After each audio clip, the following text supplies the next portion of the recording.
All right, as soon as you're ready, Jill and Cheryl can start. Go ahead, I'm just copying some of this because it's getting pretty proper. Marcia, you're Dick, Sure. Joe, Sina is Yes. and Jane. There. So next item, just an announcement that the Housing Authority of the City of Meadville held an executive session on October 29th, 2025. The purpose of the executive session was to discuss matters involving employment issues as well as to consult with the solicitor regarding information associated with issues in dispute. Next item, reading of minutes of the board meeting October 8th, 2025. Do I have a motion to accept those minutes? Yes. Motion from Jane, do I have a second? Second. A second from Dick. Any comments or questions on the minutes from October 8th? All right, can we get a roll call vote, please, Jill? Marcia, Yes. Dick, Yes. Joe. Yep. Jane. All right, third item here is reading of the minutes of the special board meeting on October 29th. Do I have a motion to accept those minutes? So moved. Good, do I have a second? Yes. Any comments, questions? All right, roll call vote, please, Jill. So we're moving so fast. Sorry. Marcia, Yes. Dick, Yes. Joe. Yep. Jane. All right, public comment, is there any public comment? All right, resident council reports, do we have any resident council reports? Yeah, since Williamville Resident Council and Meadville Housing Resident Council recruited a resident council coordinator, William Gill had 3 new residents at their last council meeting, and the Meadville Housing Resident Council had 2 new residents at their council meeting. Thank you, Barb. All right, next item is the report of the acting ED. Okay, so we run through a few things. A couple of them will ultimately be actionable items later in the meeting, but I'll give you some background on that call so that we can percolate if need be. The first thing that's in your packet, I think there was a need to replace the rooftop unit, there's a heating unit on top of the learning center. There's 2, there's one on the daycare side and one on the office side. The one on the office side, we've been told for several years that we need replacing. And they just finished putting in a new Zonex camper system. And we've had, I think, trouble with we had no heat for about 3 weeks. So I replaced the rooftop unit through a quote from Scoville Company. We were in a unique situation in terms of being able to replace that, in that per the procurement policy, anything under $23,875 falls into small purchases. And one of the quotes that I've done with Suburb was $23,674. The guy had spoken at that length with HUD about that over the summer. And the only thing they had advised is we were going through it, this was confirmed that in fact they were using prevailing wages. They assured me that they were. I reached out to them anyways, Lavaris, I believe is the woman's name. However, with the shutdown being what it is, I got a automatic response back that they're not in the office and they can't do anything. And we were without heat, so we have a new rooftop unit now. We have had, still in conjunction with the Zonex system that was put in, with the other contractor, we are still having some trouble with that. They're working it, so working the kinks out of that, but we do have a brand new unit on top of one of the learning center. And this, also, just for FYI, the requirement within the procurement policy also is this, anything over 25,000 requires board approval, again, this was something that so, and then the need was there, so I did replace that. The next thing, it's in your packet, which we're hunting in. Yeah, we're in the middle of the board meeting. What is this? It's the camera I'm just giving you. Oh, great, thank you. We've had some, we're working on putting in the new fire alarm system in the towers. And one of the issues that has come up was the former, emergency call alarm system, the pool boards. And the contractor looking at it, and the architect looking at it, found that the call alarm system along with fire alarm system is mostly not offered anyway. The idea originally was the thing was that all these new halos would replace that. But because we're putting the new fire alarm system, there's, what they, contractor said is, the time if you're gonna remove it, the whole thing should be done as they're doing the fire alarm system, to be part and parcel of what they're doing anyway. And that's what the architect recommended. I've included information from HUD regarding the requirements. You're not required to have an emergency call system, but if you have an emergency call system, all components of it must be fully functional, and it's not. I did get a quote from the contractor to replace it, and he said, first off, nobody uses these anymore. So it's kind of archaic technology, and what they would be putting in isn't going down the road, you have a hard time replacing it, fixing it, keeping it up.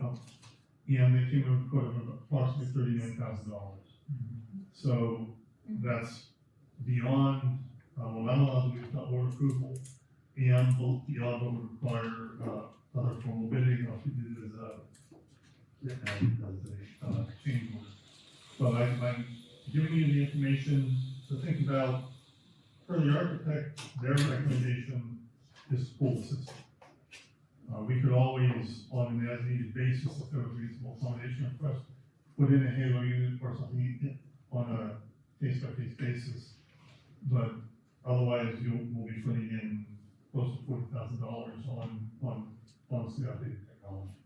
But it needs to be decided before they can move forward with the fire alarm replacement. So that's what you can think of for the meeting. The next thing that's in your packet, we got the formal quote from Ehrlich back, and we'll go in the canine for the red bug inspection. And their quote, and I believe this is what, Chris, what you said you were hoping it would be on a case-by-case kind of basis as opposed to a annual contract with a definition. And they found 17 units with roaches and 9 units with bed bugs. And my understanding from Kyle is that includes ones we were already actively treating. And the cost for them to come in and do all those for the treatment and the follow-ups for them would be $8,300. It would get, I've talked with Bill, our exterminator, and he, as well as Kyle, they both feel that would give us a jump start with probleming here and maybe enable them to get a better handle on it. Can you say again, how many, roaches? Yes, 17 roaches, and they're charging $250 per unit for the roach treatment. And then 9 units with bed bugs and $450 per unit for the bed bugs. So it would come out to $8,300. This is a one-time treatment? I'm sorry? One-time treatment? No, they will come in and they will do, it's a 2-part corrective treatment with the bed bugs and 2-part corrective with the roaches as well. And a 30-day warranty after the second service has been completed. So it would be a 2-part treatment. It's a it's a one-time service, really. Correct. Yeah. You forgot about the ones that have roaches. I'm sorry, what? Both, there's 4 units that have bed bugs and roaches. So the total price for everything would be $10,500. Right, I see that under description of services at work, it says roaches and bed bugs. Oh, okay, yeah, this is, There's 4 of them there. you're right. So So it's $10,500. So what does the guarantee give us? it gives you a 30-day warranty for each unit.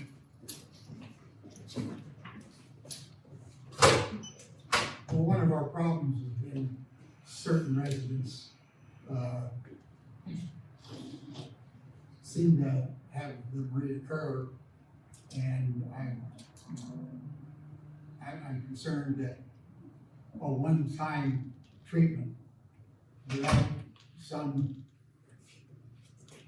follow-up with the residents, use that term broadly, we'll be back in the same position we Oh, are we still now. have our own on staff exterminator. Right, so, and then Dick, only because you weren't able to make the last meeting, so, we've had a series, John and I and Dylan and Kyle have had a series of meetings with contractors to get quotes. After we met with Ehrlich, they sent us some possibilities. During that conversation, like Kyle and Dylan, who's our current bug guy, he suggested that where we could use the most help is with outside contractors coming in and treating the active infestations. And Kyle and Dylan would handle preventative work. So this is a recommendation coming from them that we work with contractors to treat some of the active units.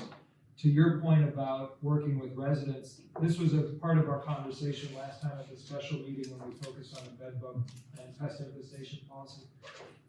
We've alluded to the idea of having some staff person, whether it was a new position like a resident services coordinator who could work with residents on this stuff, or maybe with current staff somehow being able to work with them.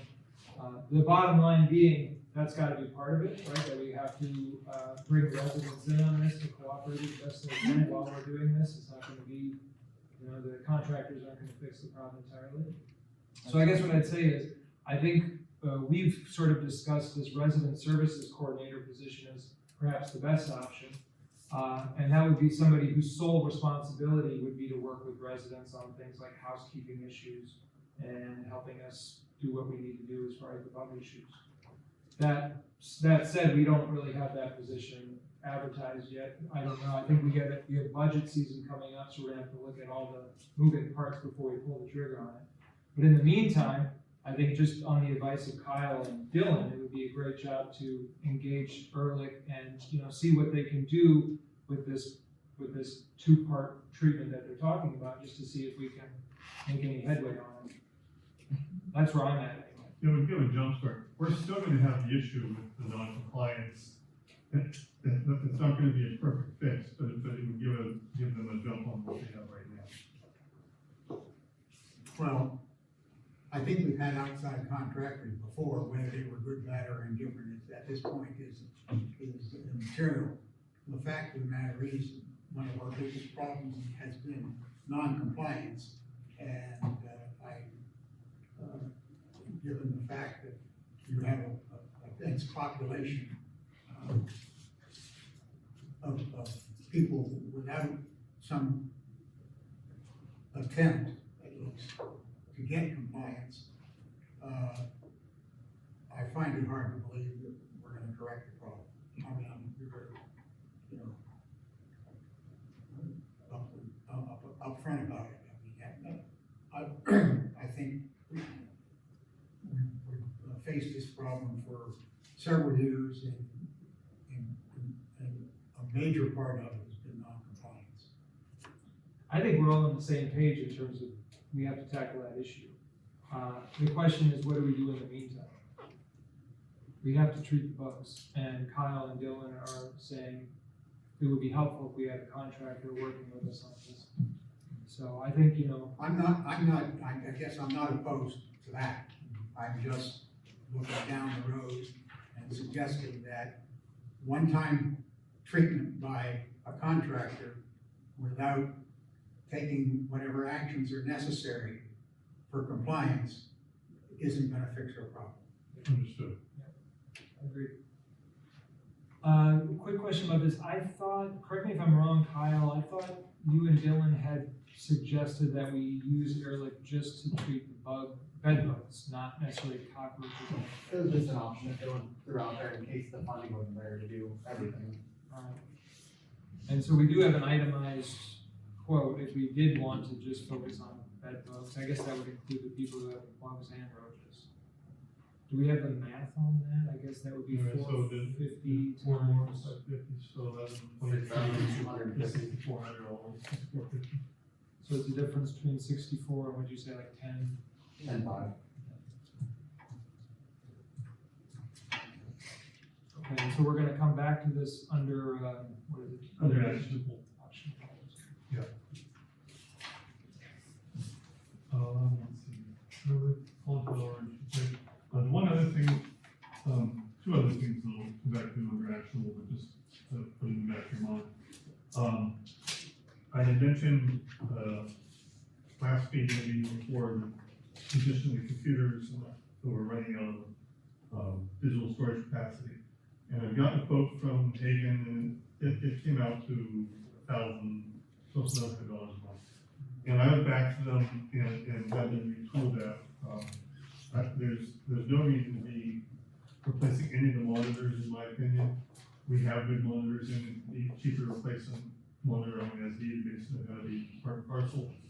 As well, the tablets that the maintenance that we're using, town told me that means they don't like them, to use them. So we will only need one tablet. That would be for Rich, because Verizon has a program where they're especially doing that. So the quote that I have from them is it's in your package, really, it's like $490 as opposed to over $1,000. And that, what does that cover, the 490? That cover all new computers, but not monitors, and a tablet. And of course, they would service and maintain. The one other thing that is, the actionable, there's gonna be a resolution in there, but I'll explain it right now. The 957B plan, our retirement plan, there's a couple items in there that, I thought needed to be, well, partly me and partly, Howard, felt needed to be, modified and updated in the plan. The one item I approached them on, the retirement age in their plan is 65, and that's the soonest thing we can touch money under any circumstance. Other than like extreme hardship. But most plans that I was aware of, 401k stuff, allows you to tap into the 62, and when I asked Charlie Hull about that, he says, it was that, as of 2019, it's actually 59 and a half. And that just requires a plan amendment to bring that in line with, the other retirement plans out on the market right now. The other one, and this is one they approached me, and this needed to be done before January regardless, is there's now it's allowed, and Empower offers the ability for employees to contribute after-tax dollars into a Roth as part of Empower, where it wasn't in there before. So the Roth had to be added by amendment as well. So there's an amendment in there that was drafted up by Empower, by Independent for Empower, to modify the plan documents to both allow employees to take money without penalty at 59 and a half as opposed to 65, and to be able to contribute after-tax dollars if they chose into an Empower Roth as part of their retirement. And this just makes it compatible with what's the following.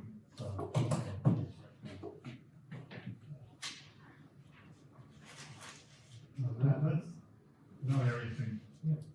And those will all come up in the resolution.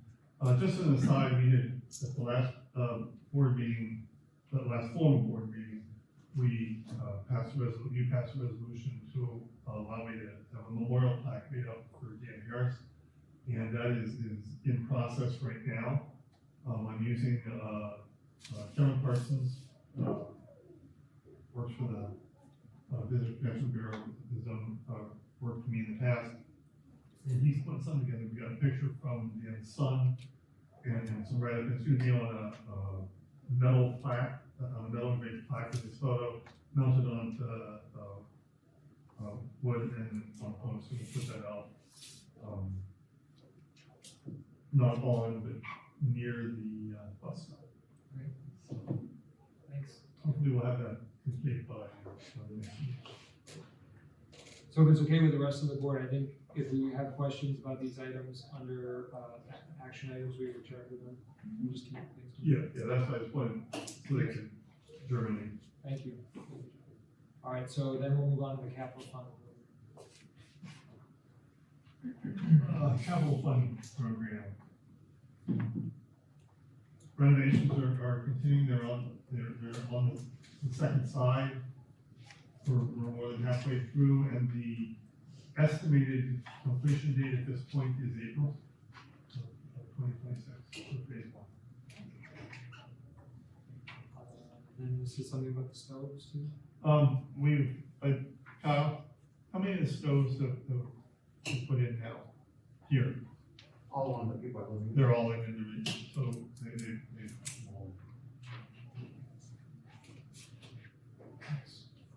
questions for John on, renovations with stoves? All right, then moving on to Tom and Joe about Elm Morgan scattered sites in the building. Vacant units offline due renovations. For, there's no new leases, vacants not offline, 6. Annual recertification 11, eviction 0, interim 4, notice to vacate 9. And for Gill, vacant units offline due to renovations 7, there's no new leases. And, there's 2 new leases for Gill. This is 0. Whatever. And vacants not offline 14, and annual recertification 11, recertification 0, notice to vacate 0, eviction notice is 1. And these bedroom waiting list, there's been no housekeeping inspections for Elm Morgan or scattered sites, Gill's completely done. The only waiting list, the 1 and 2 and 3 bedrooms are correct, but unfortunately, I took 3 people from the 2 bedroom, was able to lease up, but the 4 people, out of the 6 on there, they're handicapped, they need a handicap unit, and I don't have it available right now. And the 3 bedroom, just 1 person, there is not 11 people on that 4 bedroom waiting list, I have 0 and 1 person on the 5 bedroom. I don't know how those numbers got like that. And that's it. Any questions for Tom and Joe? I have a quick question, and I don't know if this is best directed to Tommy, Joe, or John. Just if you could clarify for us the difference between the vacant units due offline due to renovations. I think that's self-explanatory, but vacant units not offline. They're just plain vacant. They're just plain vacant, We haven't been, no one's been put in yet. okay, but they're, And as we discussed, go ahead. I'm just gonna say, is that due to a lack of people on the waiting list? The ones we had offline were where we had stored stoves and stuff. They did not come on my list at all to be, rented. That's when Vanessa was storing all the stoves and all the brand new stuff for those units. And, we're waiting for HUD to open up again so we can get them back online. Now, the ones that are online, That's the ones I'm. they're ready to go. But again, I guess the question is, what's holding them up? We normally don't have Lack that. of applications, Okay, that's and what some I'm of them are still needing update with, they need to be done, maintenance needs to take care of them before they're given to me. Okay. They're not coming up on my report as available. Available, okay, that's what I'm trying to figure out. It's for the units that are offline purportedly to have stoves in, they do not have stoves in them, we No. never did. And as soon as things can get them all made ready, they will be available. The reason that they were taken offline was so the stoves could be stored in them, but we quickly found that wasn't tenable, because it makes it was too many steps to take them in, and then you, I got so much hassle, so stoves were never stored in those units. So all the ones that are offline for renovation were never used. But they have been deferred as far as being maintenance and being ready to put that on. so that's, yeah, that's Soon why as they they- just appeared. Yeah. I mean, it's good news, we have more units potentially available, right? And Yep. we have a affordable housing shortage in this town, so I think, you know, it would be a good idea if we could move on filling these units sooner rather than later. So just so I'm correct, if people start to ask me if we have available units. We do, they can be different bedroom sizes, right? We don't have specifics there, unless you have those numbers, Tom, Joe. No, I mean, it's, So if somebody comes looking for a 1-bedroom, you're gonna be like, so well. so none of these vacant units that are not offline, so there are 6 at Elm Morgan scattered sites, 14 at Gill Village, none of those are 1-bedrooms. Okay. And you don't know what bedroom size they are, other than they're just not 1-bedroom. Right, 2, 3, 4, you go. yes. 2, 3, and 4s. Yeah. And the reason they're not full right now, those 6 at Elm Morgan scattered, those 14 at Gill, are simply because we don't have anybody looking for 2, 3, 4 bedrooms? Is that what you're saying? They have probably been done with some of them either though. I can speak on the application, so I'm processing them. A lot of people don't have everything in when they submit their application. So as I process them, I have to reach out to them for these documents. So I have a lot in process, and they have 10 days to get things back to us. So it's a lot of waiting, and I'm trying to process them as fast as I can. If I may add, some time ago, we were working on something with, and John, I don't know if you saw this or not, because it was earlier, working with, it was not Hagen, Horizon, on getting a DocuSign up and running, and also a way for them to upload their photos of their documents, and so we wouldn't have as much back and forth of mailing costs and be able to get applications to us soon. So we still need to look into that and finish that process. So, I understand we don't have the details right now. Would it be possible within the next week to get details on these vacant units not offline? And by details, I mean, what are the different bedroom sizes? I have 3 bedrooms only available that are 3 bedrooms. I only have 3 units that are available to lease up, and I don't have applications for them. Okay, and then so this is at the Elm Morgan scattered sites? Nope, I have no available units there. Okay, These so are all at Gill.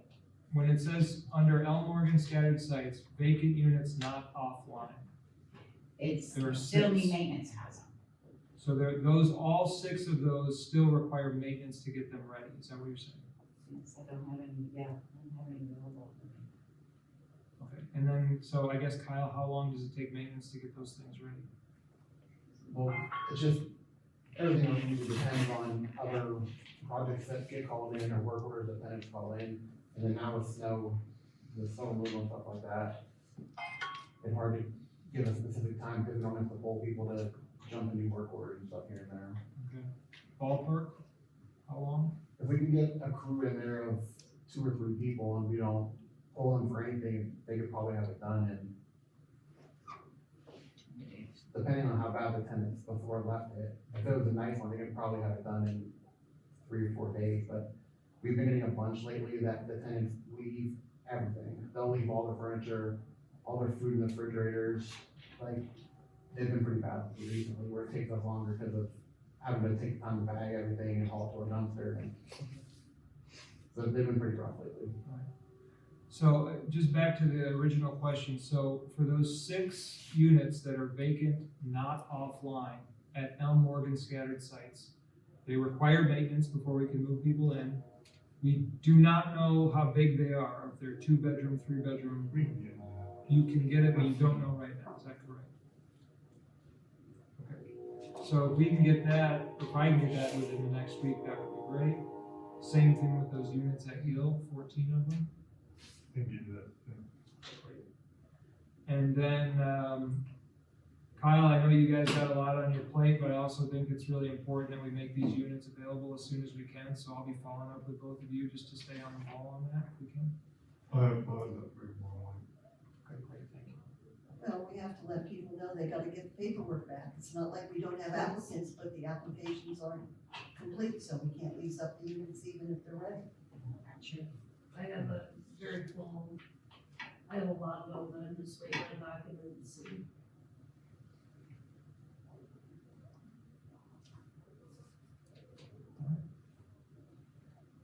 Yeah, I think it's good news, that we've got some units available. Right. Shar, you're up next, Holland Towers. For Holland Towers, we still have 49 offline units. We have 2 new leases. Annual research, we had 6, evictions, none. Waiting list. When I printed this, it truncated the whole left side, so I was trying to read off Jill's really quickly. On the waiting list, I have 0, but that cannot be right, so I have to look back into that. And I can email it back like later today.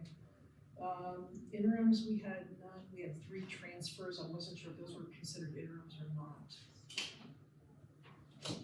So I have yet to do an interim, Tom is helping me with not the interim so much, but with transferring people back and forth from old units to new units. Are those considered interims? Yeah, they're in, I transferred, it was 7 people, 8 people. In the last month?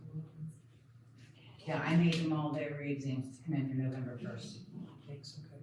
because we had so many. I don't know why, I'm not sure where the miscommunication went, but we have a lot of tenants that are in their permanent apartments, and nobody transferred them in the system. We can't do it all at one time, because then you're looking at 20, 25 re-exams in 1 month. So we have to do it in sections. So we got 7 of them transferred, so now Char's gonna have 12 re-exams for November. Anything else, Shar? No, that's it. Any questions for Shar? So Shar, I'm gonna ask the same question because we got 9 vacant units not offline at Hallmark Towers. Do we have any details on those? I'm gonna get back to chat with John to see. what Even his online with is. vacancies, I mean, because we're not filling anything there, they're still using them to deal with people in and out of it. Okay, so those are Those the. are those ones, yeah. I need to understand too how, online, offline, or how we do that. Not that I want to do it, but I want to understand it. Offline means you can't run them. I know. Okay, well, I do. Yeah, no, I mean, as far as how the process works and how you know when. I've never seen online, offline, and how that's done, and I don't even know if it's already the manager's responsibility or not. No. Okay. Yeah, again, I think this is a new line item on our reports. I haven't seen this before, and again, as John explained, it was because there was some misunderstanding about what units were being used to store things and what units were not. You know, So, we're so you have a better handle on what's what. All right, maintenance report? Okay, so we had, 140 work orders generated during the month of October. 2 outstanding, 113 of them were, tenant work orders, 18 were management generated, and 9 were vacancy fix up. Any questions about maintenance report? Extermination report, Kyle? After the inspection with the company, we're up to 30 apartments in Holland Towers and 5 at Field.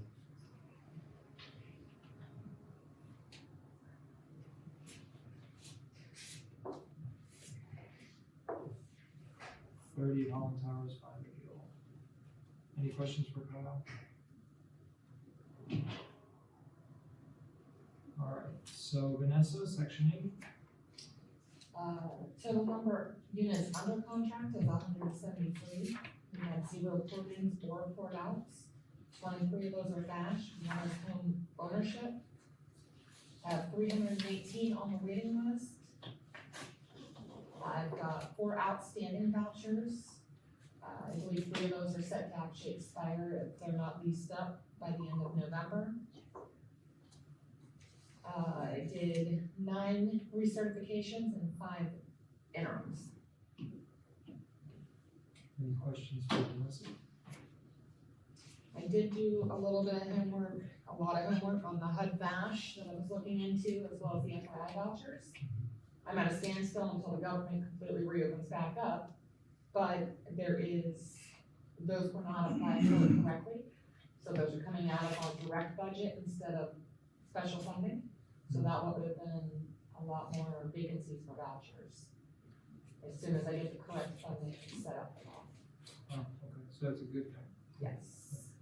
Um, That's a total of, I believe, 28 vouchers right now that are being paid under the regular section 8 vouchers. Thanks for looking. So just the waiting list went up about 50 people. Yes. Is that just we got an influx of applications or? And I go in weekly and check the online applications and port those in the rest of the way. I have to manually do those. And I'm getting a lot of phone calls looking for emergency housing. I don't know if a lot of evictions are coming up right now, but we don't have emergency housing and they're just turning up and getting on the list.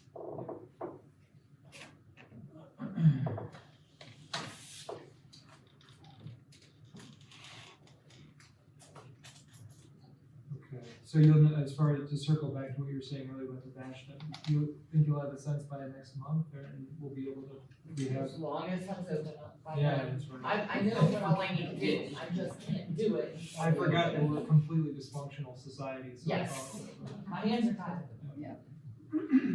All right, Richard, the section 8 inspection report. All right, I had 35 passes, 11 fails, 1 inconclusive, so a total of 47. And then, I always ask this question, but when a place fails, the landlord has so many days to get under compliance, 20, and they typically do? no, No, never 30. happens, 30. okay. Yeah, and then if they don't do it in 30 days, they have 15 more days before we start cleaning up. Are you discovering that there are any landlords in that situation? Mhm. Is it a big problem, or is it just No. one or two bad apples? 3 or 4 bad apples. What's that? And then, so I'm just trying to think through it for the tenant's sake, what happens if the landlord refuses to do So it? that's the problem. When we move somebody into abatement because the landlord doesn't fix it in prescribed time, let's just say there's a stair that needs repaired, and it's an emergency repair, and he doesn't do it. If they go through their total of, I think it works out to about 45 days, we tell them we're gonna stop paying you after the first of the next month. So at that point, I think that the tenants of Shit's Creek there, they have to find another place. Or work out another deal with the landlord outside of section 8. So, Actually, per the HUD contract, if the landlord is the cause for the abatement, he cannot hold the tenant responsible Right. for our portion of the rent we're not paying. Right. And you So can't the really tenant evict. still only pays their portion. We do not pay ours, and they cannot evict based on the fact that we're not paying. so the tenant gets to stay, the landlord's just out that money until they get compliant. Until they become compliant. Yeah, they can come back in and start repaying, right? But we do not retro pay. Right. So if it takes them 3 months to get that stair fixed, they do not get that back pay. So that's good to know, so, and I'm really glad to hear it, 'cause I didn't know this, so they don't get evicted.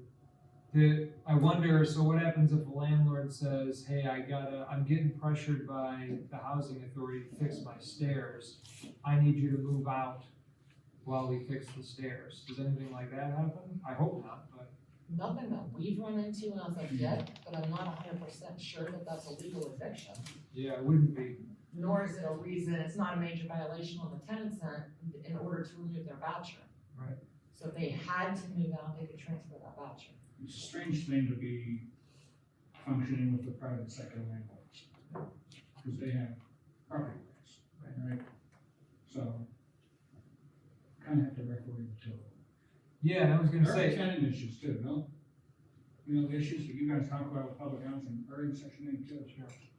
Yeah, And it doesn't stop the landlord from evicting for other reasons. that's correct. And that's, again, my experience is that's what's gonna happen. That's That correct, tenant you are is gonna be correct. evicted for some non-rent Right, reason. well, and I think it doesn't need reminding that our job is to keep people housed.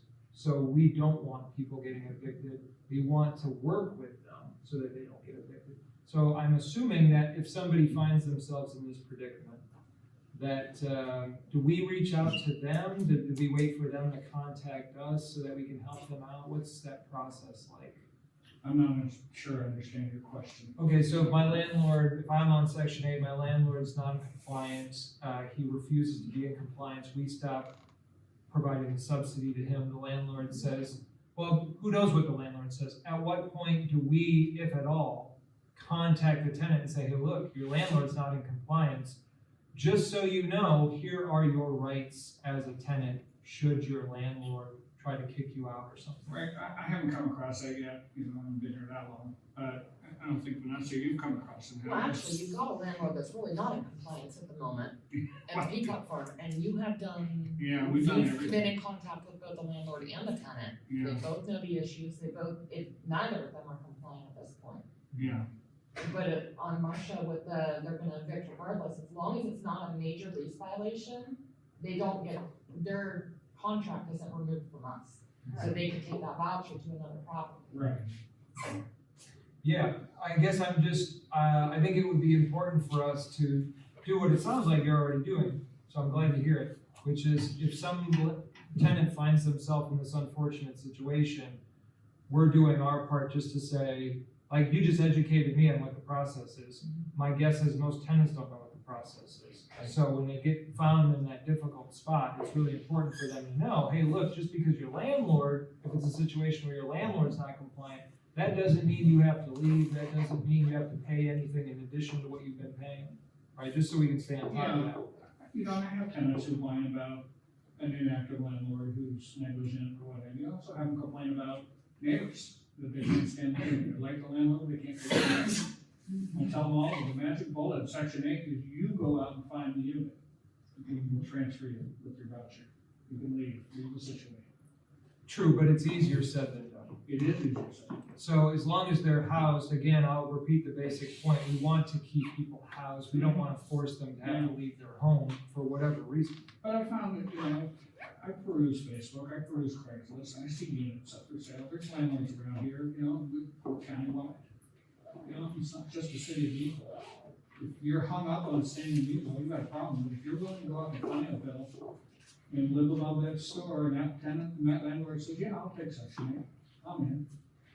Problem solved. On the other hand, people who are on section 8 tend to not have too many resources available, so it's better to be in town than, for example, out of town where you need a car and that sort of thing. So again, just, I wanna reiterate again, our job is to keep people housed, not to find blame with tenants and make excuses for them being in a bad situation that is their landlord's fault. Right. We wanna work with them to make sure that they stay housed, and we wanna work with the landlord to make sure they get in compliance, right? We want people to That's stay probably in. the hardest part, is communicating with the landlords. A lot of them are, you know, 50, 60 unit corporations per se. There is nobody I can actually talk to, you know, so. You're actually finding tenants that are doing some of the work too, Doing that their are own needed for the repairs. inspections that the Doing landlords are their not own doing. affairs, you know. Okay, I have a quick question. What is the number, the projected monthly number that you have in your table there? It's 22,000. I honestly, at this point, do not know. That is, when I put in that 70,481 for, October, Right? it automatically changes. As soon as I put that number in. It's the Excel that we're working with, we don't know, it's not, I've not actually looked at the formula to see. nobody what that knows is. what you're doing with it. What comes to mind is our costs are in $75,000 range, plus or minus, and yet projected monthly says we only got $22,000 left. That's what I can't quite put my hands around. Yeah, because the remaining balance is still 199,000. Right. Well, try. I'll see if I can figure that out. Okay. With respect to the issue for the tenants, most of these tenants will qualify for Northwestern Legal Services. I think if they call the intake line in Erie, I can talk to Ms. Logger about this, but I do think that they provide advice with respect to what tenants can do, so it's probably their best source of advice. And in instances where the landlord's not doing certain things, they probably would be best to retain somebody in Northwestern Legal Services. And I have no doubt that they would get that corrected. I mean, the easiest thing might be to have some sort of printout that you can give the tenants in this situation that lets them know their rights, avails them of whatever resources are there, like Northwest. All right. Thank you, Richard. Thank you, Vanessa. Any other questions for Richard or Vanessa? All right, application Shar. It's actually Joe. Oh, okay, sorry. In September, there was 12 total, one bedroom application, paper, none online. 2 bedrooms, there was 1 paper application, 3 online. 3 bedrooms, 1 paper application, 4 online. And no 4 bedrooms, no 5-bedroom paper, and 2 5-bedroom online. For September, 16 total applications, 1 1-bedroom paper application, none online. 4 2-bedroom paper applications and 4 online. 1 paper application for the 3 bedrooms, 1 online. None for the 4 bedrooms on paper, 1 online. And no 5-bedroom paper, but 2 online. Any questions for Jill?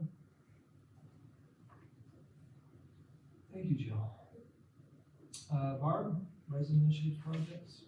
Fire safety posters have been emailed to the HAI group, ages 6 through 9 and 10 through 13 participated. We're waiting to hear if there are any winners. First place gets $50, second place is $30, and third place receives $20. Kilty Kiln will be at Williamsville Commons on Thursday, November 20th from 4 to 6. Children and their parents will be working on Thanksgiving plates. 20 people will be attending.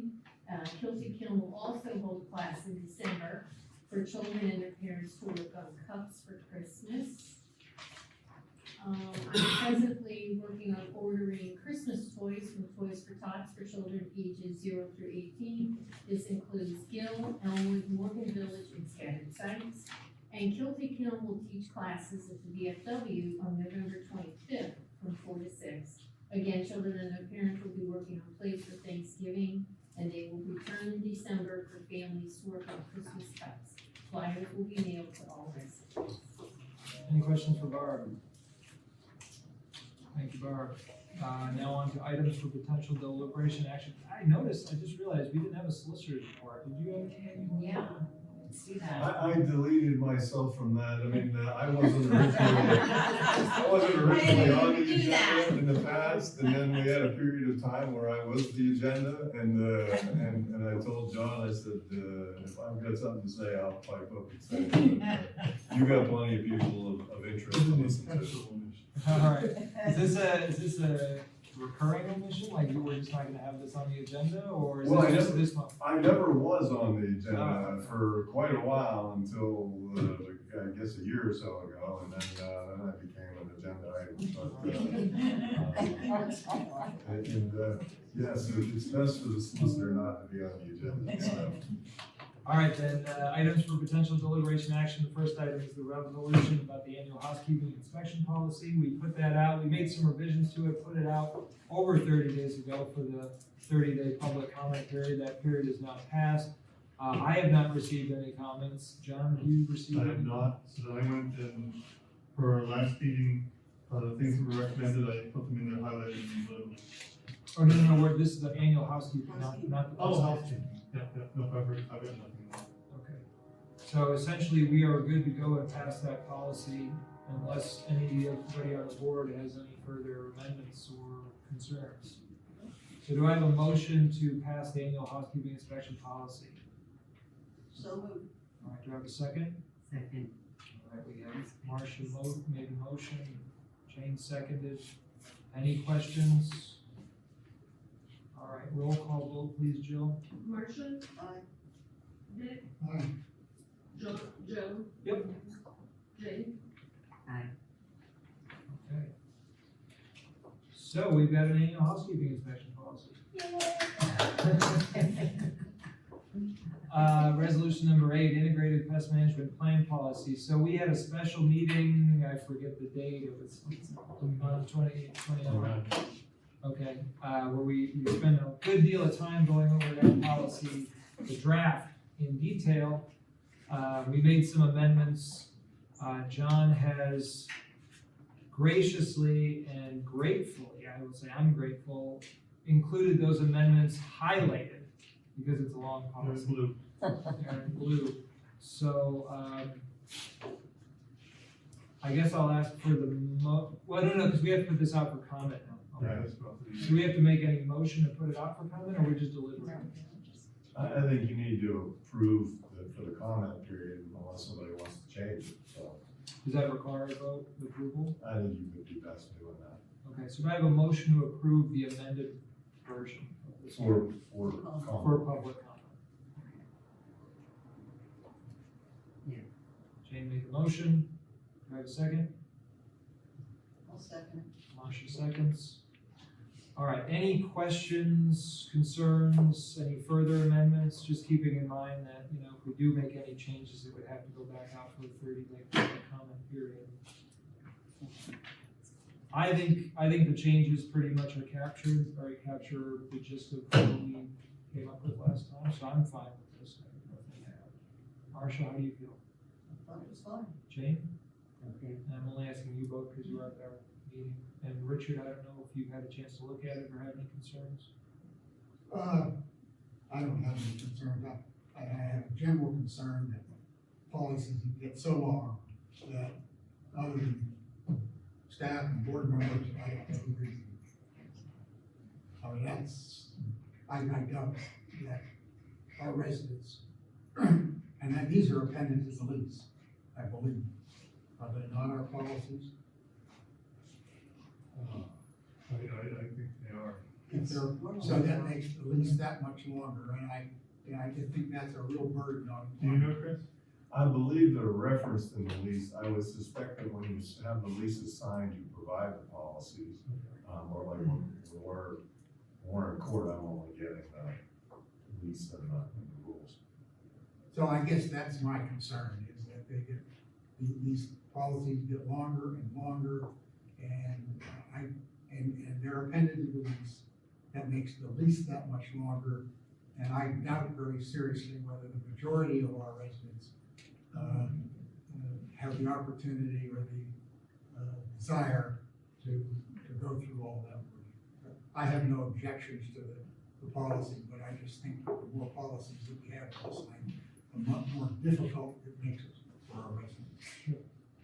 And perhaps this would be something down the road where if we have a position that works with residents, they could go over this with each resident, or we have education sessions. This is something we discussed at our meeting last time too, was part of this, I think part of having a really comprehensive approach to the pest problem goes back to your point, Dick, about non-compliance, is we have to work on tenant education, and that would include, you know, being abreast of the policy, but also just knowing generally how to do prep. I'll also remind everyone that the reason we came up with this policy, or at least one of the reasons, was that Holland Towers and their attorney brought to the board's attention, this was before my time, and in fact, I think HUD even predated that, where HUD got involved and said that we needed to have a pest management policy. That was back in 2023, I believe. So we didn't have an official pest management policy beforehand. HUD says we needed one. Holland Towers, one of the resident councils, asked us to put one together. We put one together, and I think John did a great job providing a comprehensive policy, trying to suss out all the best practices. You know, granted, it's a few pages long, I admit that, and it is kind of a slog to read, but I think if we're gonna do it, we wanna do it right. So I really appreciate all the time John's put into this. Kyle's put a lot of thought into it. Dylan helped us out. He was at the meeting last time. And I appreciate everybody's input at the last meeting on this. So I think, you know, we're making real progress here. Any further questions, comments about the pest policy? All right, so we have a motion to approve it for the public comment period. Jill, can we get a roll call vote, please? Marcia? Aye. Dick? Um, Joe? Yep. And Jane? Aye. All right, so now we'll get that posted on the website, circulate it for public comment. So that means anybody out there, I'm sure lots of people listening, tuning in, if you want to chime in on our pest infestation policy, you got 30 days to do it. All right, next resolution number 12, this is about the retirement of the 957B plan. Is there anything else you want to add to that, John? No, I included information that I've gotten from Charlie Holt, and I recall the street pension and explain the why behind it. It's just to bring the plan in compliance with similar plans. Okay, is there a motion to approve the resolution? So moved. Motion, is there a second? Second. We have a second. Any comments, questions? All right, roll call vote, please, Jill. Marcia, I, Dick, Joe, Yep. and Jane. Okay. The next item, as John already discussed under his report, the Hagan business proposal for the computer upgrades. The original price was $1,025 a month, and they brought it down to $490 plus the one-time purchase of the tablet for $11. Okay, so is there a motion to approve this proposal? Do we need a motion for this one, Chris? It's not a big purchase. Not a large purchase because it's gonna be a recurring. Yeah, I mean, and I think that, you already have an arrangement with Hagen's, so obviously it makes sense to continue with them, you're just amending your original arrangement, so I think you would approve that at a board meeting, so I think you should Okay, follow through the vote here. all right, so do we have a motion to amend our, contract with them? That's what we're talking about. Is there a motion? Here. Jane made a motion. We have a second? Second. Dick made a second. Any further questions, comments on this? I would just say thanks, John, for looking into that and getting us down from what was the original $1,025 a month. to now 400. If we can use the old tablets, we still have some for maintenance that we can use, so to save more complicated. If we can still use the old ones. Yeah. Cause they were only bought a year ago, a year and a half ago. I still use one. So I assume you know. All right, roll call vote, Jill? Marcia, I, Dick, Aye. Joe, Aye. and All right, the next item here is the Christmas dinner. Yeah, in years past, non-federal money has been used to, fund the Christmas dinner, typically for the staff and for the board. And what I was gonna ask for this year, still for the staff and the board, but I'd like to include the fire watch people, the city police auxiliary have just done a bang up job for us, rising to the occasion for something we could not have handled anywhere near as well as they've done for us. They've been doing it since the end of June. They're still going strong. They do the weekends, they do the holidays, they do evenings, and they have kept us, kept the residents safe. So I'd like to have the Christmas dinner be a way to thank them as well as staff and the board and everyone. But again, being that it's, using non-federal money, I know in years past, the executive director has asked the board to be allowed to do that, so I'm doing the same. Chris, I'm looking at you. We need to formally approve this. Yeah, it's non-budgeted item, so essentially you're amending your budget. I think that's why they treated the dinner that way in the past. So they simply up to the board as to whether you want to have Christmas dinner. All right, so do I have a motion? Are we all Scrooges? At the very least, I'd like to treat the fire auxiliary, nobody else wants to have anything, I don't give. I'm giving John permission to use some of our budget, our account for the budget. We're not putting a cap on it, we're just approving Christmas dinner.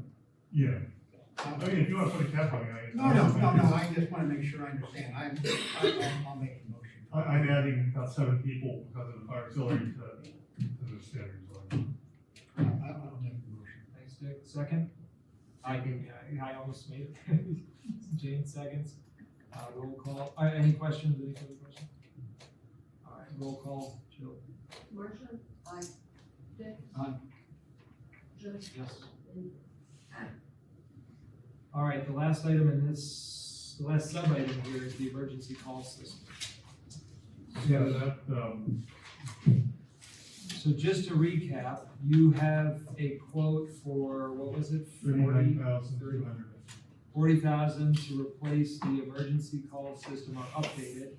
It would basically replace it's not really an update because it's outdated technology. And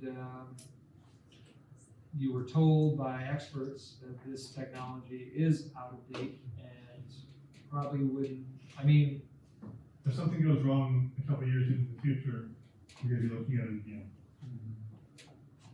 And right now, The thing that the HUD doesn't require you to have this, but if you have any part of it at all here, then it all has to work.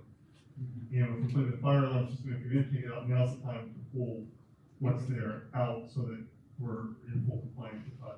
What is there now? It's a pull cord. That's it. It's a pull It's a pull cord that would light a light above their door cord. and a sound alarm internally on our thing. Okay. But the internal alarm doesn't work for most of them. When the panels will see shots, so it lights the light above the door. Got it. So my guess would be that this type of technology was installed before cell phones. Absolutely, this technology has been here a long. So I guess what I wonder, I mean, I am concerned that if we take it away, that we still need some sort of emergency mechanism for tenants if they want it. And so, and I'm assuming that just calling the housing authority hotline is not sufficient for that. That's not an emergency hotline. We don't have any kind of emergency hotline. You have your halos that you're installing. We do have halos where it's like they're not in, they're only in half the building.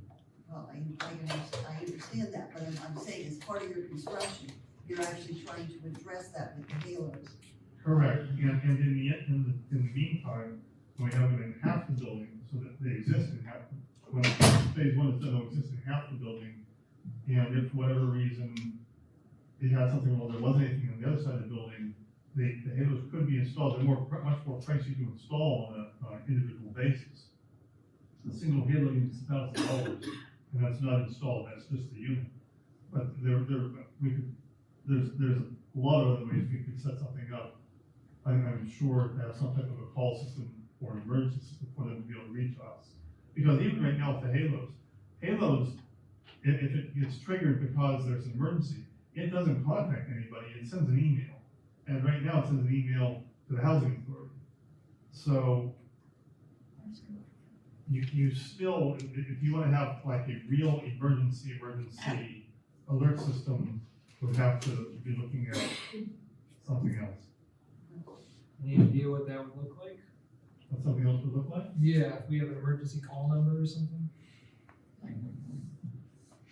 There are agencies you can hire who will monitor Halo for that. It's a separate service, it's a subscription service. I do not know what's costing on that. I've looked into that, there's people finding that out for me. But I don't know. I understood that the halos that we were installing would call the fire department. They don't, they send me an email. Well, again, that's. That's what I have found. The In sense fact, was when they that first call the activated it, I got 200 emails in one night. Yeah, true story. And my first question to Tommy, the architect, is like, hey, we've got all these halos, are they functional? As far as I know, he's like, oh, no, they're not, they're fine. It's because we can't be thinking about telling them not that. So they commissioned them, and I got 200 emails. So I said, well, what's this? Well, what's that telling us to train you? They sent someone to show me how to log in to read my emails. Again, we need to So track that down. it doesn't go anywhere. And it's a separate service if you wanna contact some other agency to monitor that particular item. The halos can track for like 30 different things.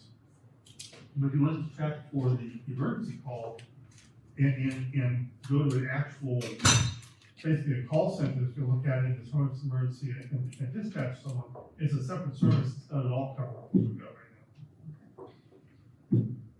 Jackie? Tenants do have available the call buttons around their neck or on their wrist. If you let the tenants know that that's the system they need to use, they usually can get them for free. I'm not following you.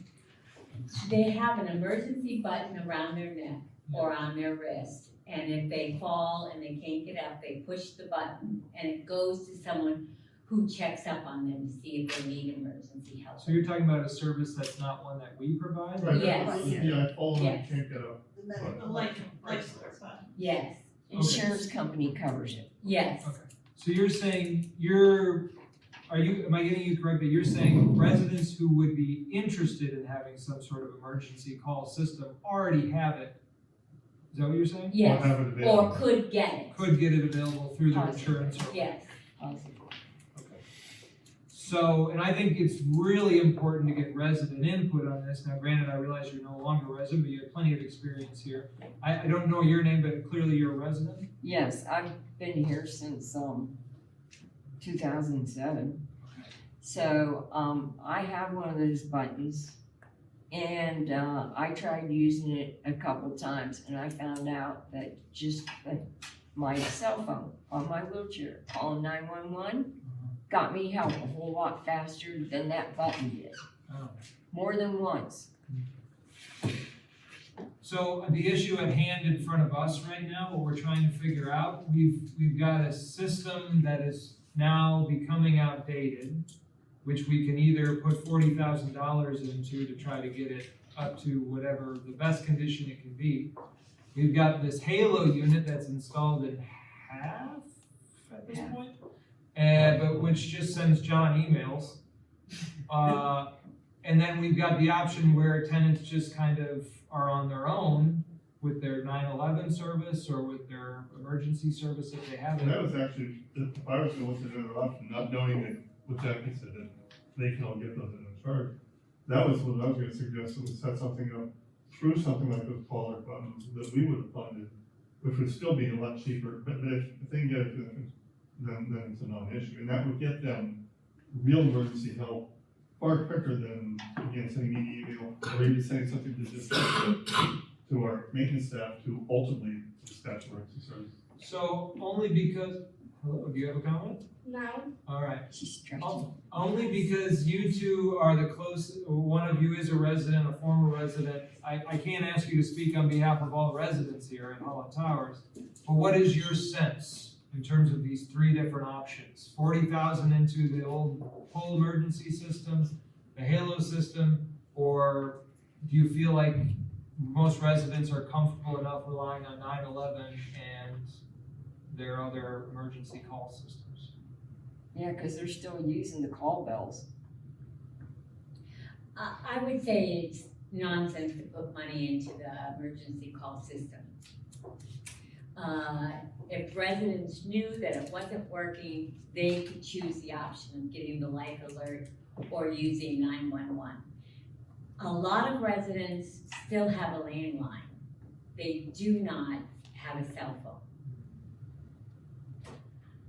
So if we do not then do this contract, on the one hand, it allows you need to know the decision right now for the sake of doing the In order final. for them to move forward with the pilot, correct. So we need to make a decision today so that we can get moving on that. But if we do not do the $40,000 contract, I think at the very least, we need to let the residents know that that technology is no longer working. Right. I think it would be great if we could provide them with another option, especially residents with a landline, right, who don't have something on their person that they can use. So I think where I'm at right now is to say, okay, let's forego this 40,000 contract, but in the meantime, if you could look into some other options. We could even, for people that have a landline, you could look at getting a simple trash phone that they could dial 911 for, it could still be infinitely cheaper than either the 40,000 or putting in individual halos that don't have them very good. Well, and the other issue to keep in mind with your pull chains is, again, HUD, when they would come to inspect, if you've got pull chains, they expect them to work. Ours aren't working, and more importantly, many of our tenants improperly use them or tie them up, which gets us issues. So again, not only are we having a system that's antiquated, it's going to it gives you liability. Does anybody want to make an argument in favor of the whole system? Sounds to me like we're all on the same page in terms of the system expired. And now I guess it's, John, if you could come up with, like you, whatever you just proposed as far as what kind of fund did you call Like a track phone. Track phone. They're like, they're a minimal use cell phone, but you can get one that are just like emergency use. it? So I think it'd be a good idea, as soon as we have something like that available for people. You can use any cell phone, whether it has a SIM card or anything in it, to dial 911, you don't have to have a contract. It So doesn't. each phone with the battery will still contact Okay. 911's choice. Yeah. So we have a couple options there. I think, I guess, Shar, maybe this would fall to you. Once we have an alternative available for residents, whether it's just some cheap cell phone that they can use to call 911 or a track phone, I think it would be good to let every resident in the building know, hey, we're discontinuing the pool emergency system. B, here's the alternative. If you want it, we'll make it available to you, whatever that option is as soon as we have it. Again, I just wanna throw out there as a possible scenario is if, and this has happened a couple times, where somebody falls between the toilet and the tub or something, they can't get out. Right. They can't get to a cell phone. If they fall in the living room, you can't get to the pool for it.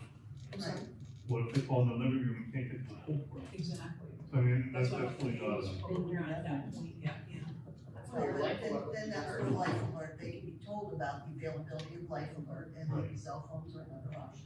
Keep it in your pocket at all times. So maybe among those options is just helping people acquire Life Alert if they're interested. And I'm sure I get pamphlets. for those Jackie who could be send even help you with. So we got a couple hands up, go ahead. Maybe just a general notification on the bulletin board about, the Life Alert to make people more aware of it. And then you might wanna put down there, check with your insurance company, cause it may be covered. Mine is. Or maybe a notice in the rent receipt, which more people would tend to read than on a bulletin. You know, perhaps we could do both. We actually have a low percentage of people that read. Yeah, Unfortunately. I'm with you. receipts and the they bills. don't read them. So whatever the best way, maybe it's all of the above, right? In terms of trying to communicate with people, Sure. but, And don't forget those who don't read. Don't forget about those who don't read. so Shar, you know, it's balls in your hands now in terms of whatever you think is the best way to let people know about this. And then maybe working with John, I don't think you'd have to bring it back to the board. I'm looking again at Chris in terms of like whatever alternatives we're gonna make available. You were just looking for direction, it looks like they gave you direction. Yeah, They don't- They don't want you to spend that. I'll tell you $45 what, I bucks. can move for the, most of it's not functional right now anyways, so. Yes? Yeah, my name is Lynn Thomas, but we get notifications of our food boxes coming out every month. You could put a little line at the bottom of that document about the Life Alerts. Not everyone gets a food box. Yeah, but it's still more than what, no. Again, I think all of the above if possible, right? Just spending a little bit more on paper printouts this time around and just getting the word out. Thanks, Lynn, I appreciate that. Most welcome. All right, anything else? I mean, I think we've. Well, last thing, there was the contract with Verizon, what we go with that. Right, okay. Do we have a motion so we can start our discussion? I'm happy to make the motion, I think we try it and see. Okay, do I have a second? Second. All right, we have a second. Any further discussion on it with Marcia? Finish it up. The question would be, do we want to do roaches and bed bugs or just bed bugs? We have more roaches and bed bugs at this point, so I think you want to get rid of the roaches. We did, in moving people around, transfers that we did for the renovation, there were a couple specific instances where there were, severe infestations of roaches that got scattered more than the other ones would have because of that. So honestly, doing both might be just bringing it back in. All right, any further questions? All right, roll call, vote please, Jill. Marcia? Aye. Dick? Aye. Joe? Aye. And Treasurer's report, John? All right, your financial, your check registers are in there, if there's any questions, and then in addition to after the check registers, I've gone back to providing financials, I'm giving them to you for November and December. I'm giving them to you for September and October. I'm ahead of myself. Go ahead and look at the checks first, if you have any questions, and then I'll explain the financials to you.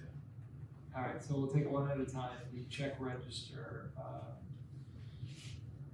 So we need a motion to approve this.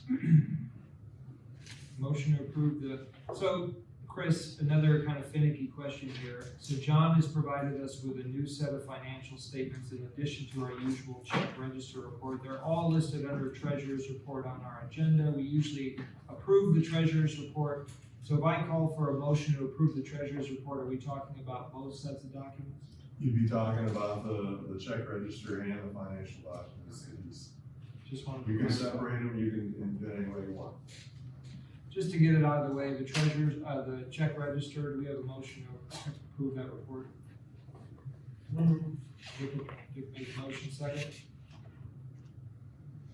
Second. All right, any questions about the check register? All right, roll call vote, Marcia, Aye. Dick, Aye. Joe, one abstain. and Aye. All right, now on to No, the financials. brand new financials. I used to provide these in the past, we haven't done them for a little over a year now. But the, financials, these aren't perfect. For a couple of reasons, when we have the end of the fiscal year, the auditors always move things around. You see how central office runs at a huge deficit, and ultimately they spread it out amongst the three amps. And the other thing that keeps these from being perfect is we have some contracts, some leases and such that we pay a year's worth in a single month. And you'll see that used to be in August, now I believe it happens in April, where all the insurances get paid at once. It's a couple $100,000 hit. So like when we do that in April, you're gonna see a huge loss. It's really not, it's just, we don't spread it out for the way we pay it, so it then takes it back out over the year. But it still gives you a good ballpark. It ultimately comes out usually fairly close to what the auditors find. So what it does is it summarizes the residual receipts, which is basically your profits, or the deficit, which is basically your loss, and then summarizes them for the month. And so for the month of September, we're running at a deficit or loss of $150,780.11. And then, October, that deficit continues, we're running at a loss of $152,501.51. All right, any questions for John?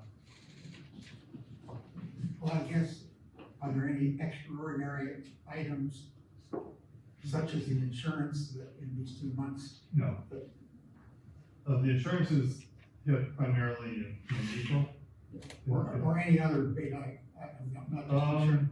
Not, So, so general operations, we're operating as a deficit. we are operating a deficit, and the, last month I gave out, when did I give out the audit report? It was That a special meeting. I'm sorry, the special meeting, I didn't think to bring on this week. I gave out the audit report for fiscal year ending 2025.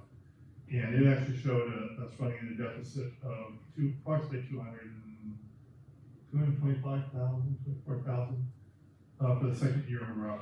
And so these numbers are fairly accurate and on par with where we've been the last 3 years.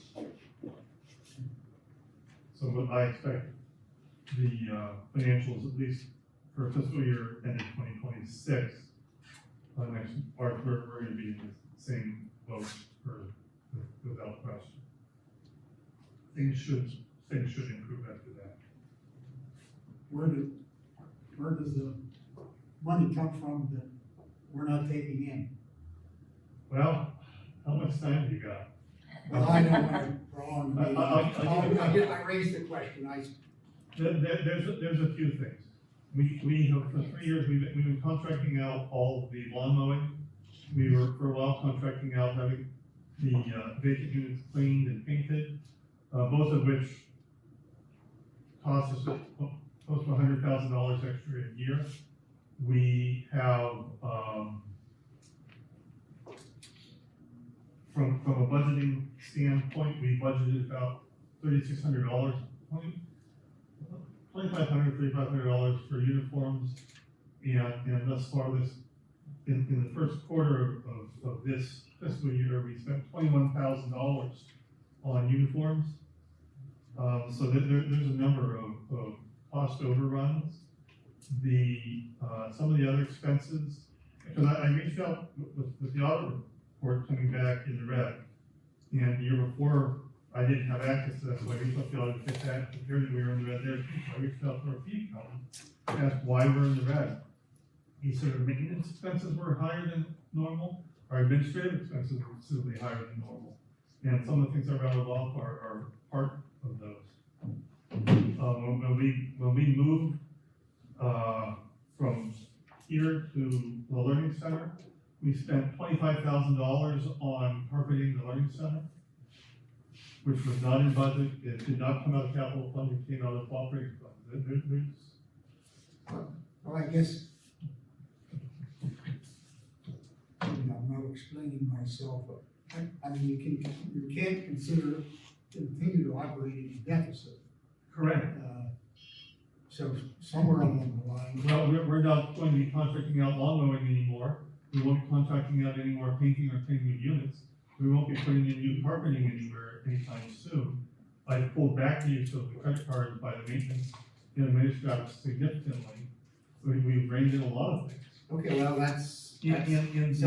In uniforms, the uniforms, aside from some of the disputes that were going on earlier in the year, when the contract got too high and then we were ignoring the contract, and when I say we, I mean the housing authority.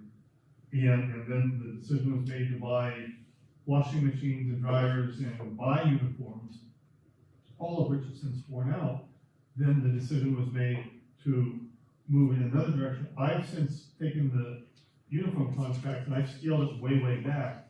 So I'm paying $50 a week, where it was costing close to $200 a week before, plus all the other things that happened in trying to move it away from them and change things.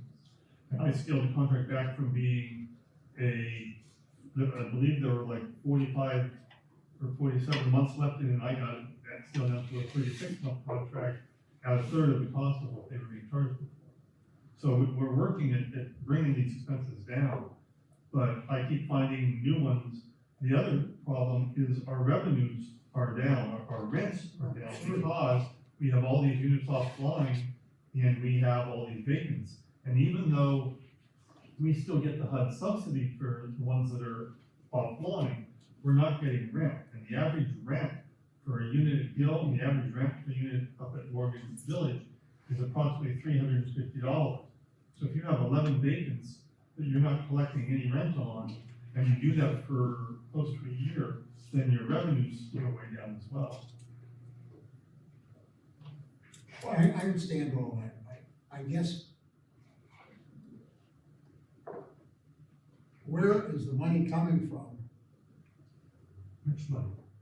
What, the, You He's asking how you're offset the losses. Okay.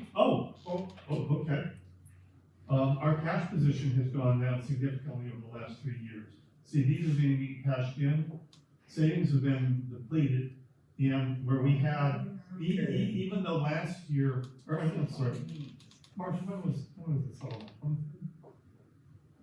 I think so. Okay, so even though we got a $652,000 settlement from HUD, we cashed out more than that in CDs and savings, so that our cash position has reduced significantly.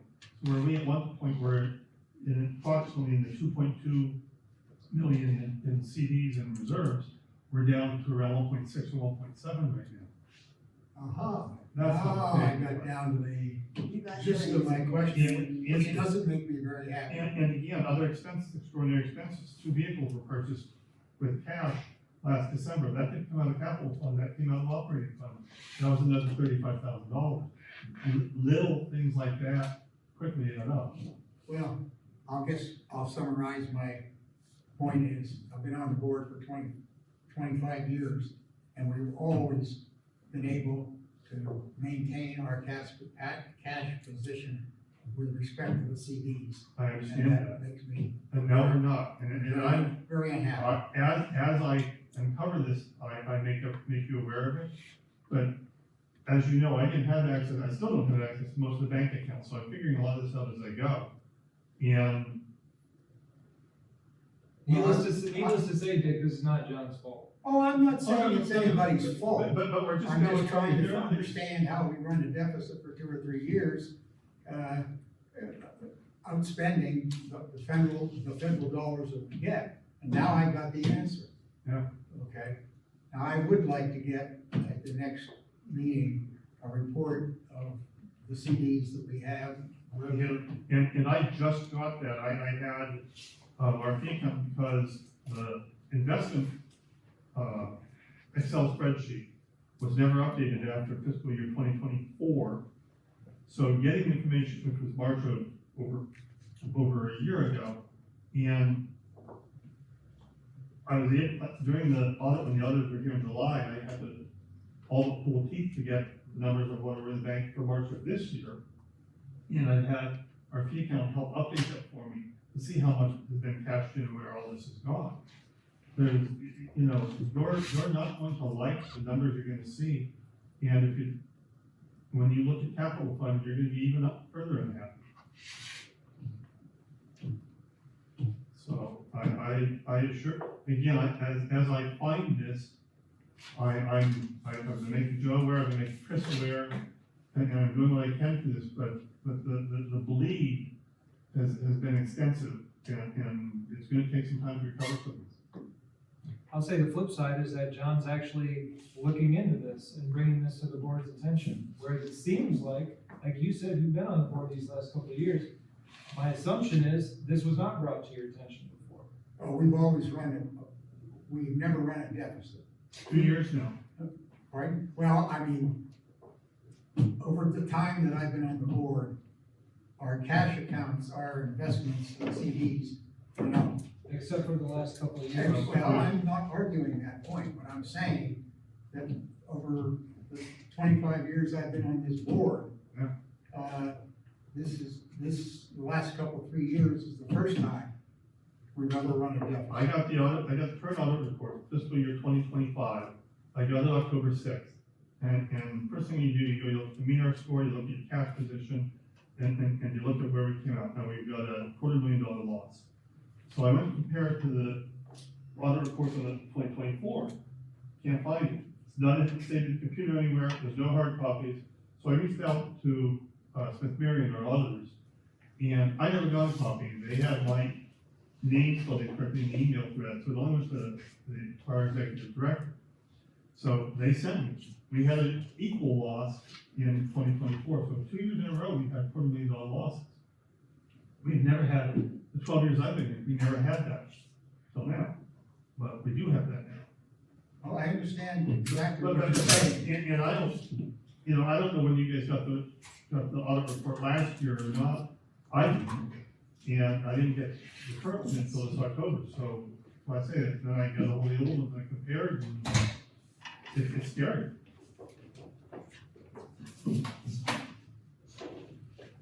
Yeah, again, I'd say, John, thank God you're here and uncovering this stuff, as bad as it is. I'm glad that you now are aware of it. And as I find, I mean, I found it, and I reached out to Roman, to our make sure that I'm not doing something wrong here, because I need to know, you're reading exactly right. So then I made Chris aware, I made him aware.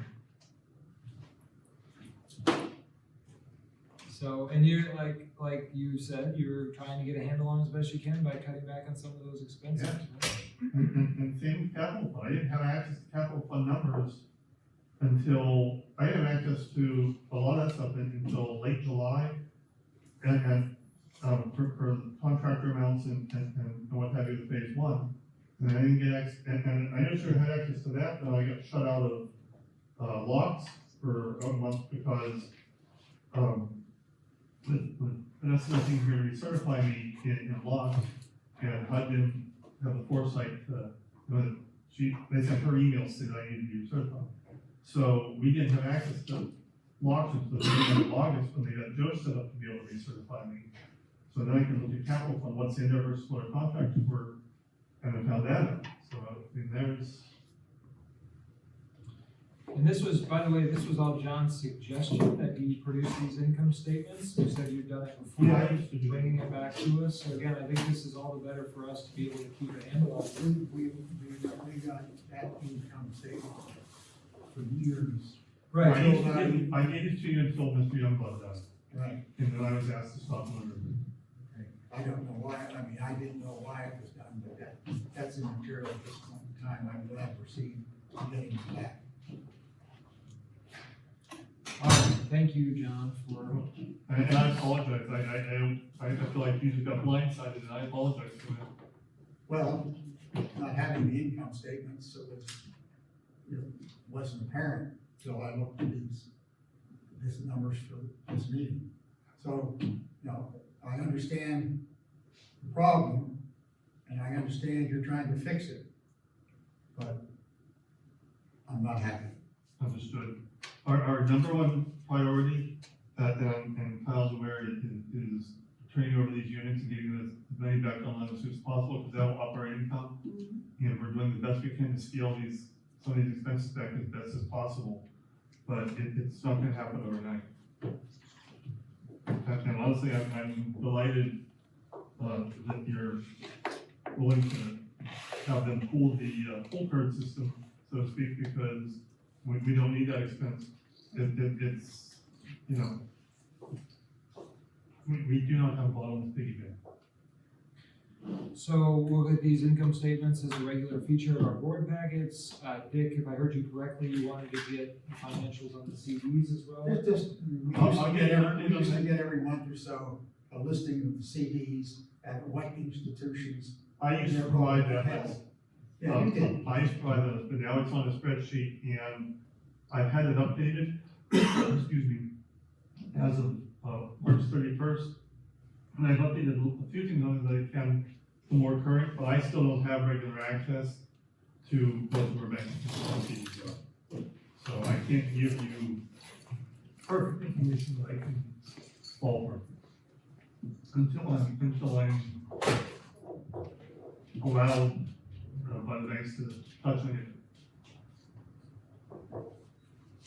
And is there anything I can do to help you with that, or Chris, because this came up last time? Well, the issue with it is that on most of the accounts is Vanessa is the administrative account. And therefore, for me to have access, Vanessa would have to grant me that, or I would have, something would have to be done to mandate that the banks talk to me. There's nothing I can do to get that, short of drag this along and which is what I did to get the information for the auditors over the summer. And that was the information as of March. Once he went with me, a couple of banks were willing to give it to me, but otherwise they wouldn't talk to me. I do not have access to the online portals for Erie Bank, First National Bank, Northwest Savings, and they will not grant it to me right now. Have you taken the papers that show what her current status is? What I've taken, I've actually, they, when I was appointed to this position, and that's when I went to administrative leave, you guys put through a resolution for the bank for the new signature cards and for me to be put on, and for me to be made, given access to all the information, and they ignored that. Most of them will do nothing with it. Would it help if Chris went with you for these? It helps if he's standing there with me, but otherwise, no. I'll see if I can't do something to fix that. All right, anything else for John on the income statements, financials? Forgive me if you've already answered this. Are there still units that are offline because they're used as storage? There are some that are offline for renovations. Okay, but not storage any longer.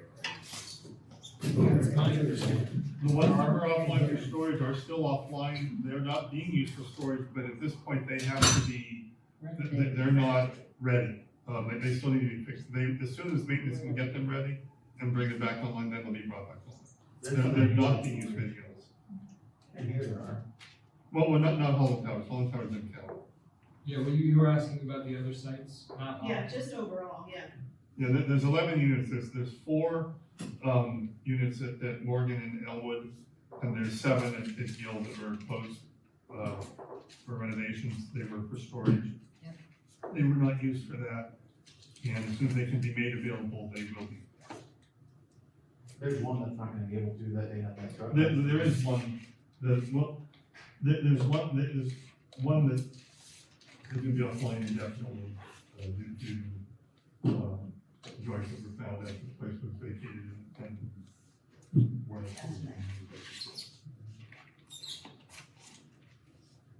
All right, next item is the report of committees, bylaw committee. Did you want to approve the? Oh, yeah, sorry.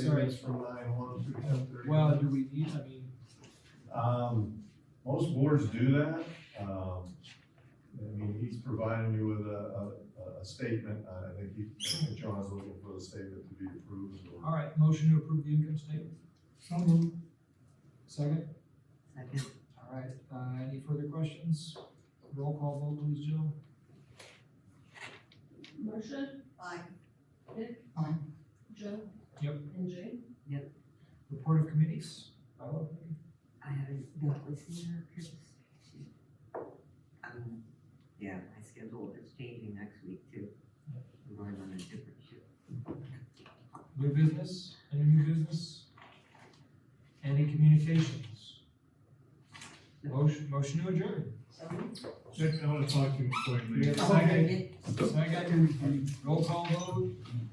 Marcia? Aye. Joe? Yep. Thank you. Yes. Is that better? No, Yes. that is my. I'm looking. Hang on a second. Hang on a second. Target next week. A couple questions. I already have